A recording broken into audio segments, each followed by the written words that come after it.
இங்க வா, நீ தானே அவங்க வேணும் அப்படின்னு தேடி தேடி போற. ஆனா அவங்க உன்னை கொஞ்சம் கூட மதிக்கலையே. எனக்கு புரியுது நீ அவங்க மேல எவ்வளவு அன்பு வச்சிருக்கேன்னு. ஆனா அவங்க அதை புரிஞ்சிக்கவே இல்லையே. கவலைப்படாத, நான் இருக்கேன்னு சொல்ற உறவு கிடைச்சா நல்லா இருக்கும்ல. சரி விடு. உன்னை இப்போ அடிக்கடி கஷ்டப்படுத்துறாங்களா? ரொம்ப அவமானப்படுத்துறாங்களா? பேசக்கூட மாட்டாங்க தானே. ஆனாலும் உனக்கு அவங்கள ரொம்ப பிடிக்கும், சரியா?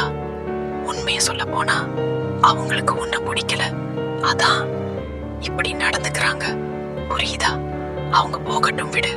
விட்டு போனாலும் போகலனாலும் பிடிச்சவங்க பிடிச்சவங்க தானே. உனக்கு தான் ரொம்ப கஷ்டமா இருக்கும்ல. வேற வழி இல்லப்பா.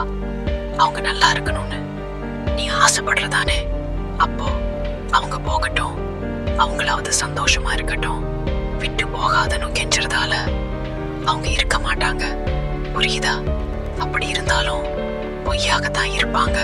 மனசை விட்டுறாத, வாழ பழகிக்கோ. உனக்கு ஒண்ணு சொல்லவா? கவலைப்படாத, நான் இருக்கேன்.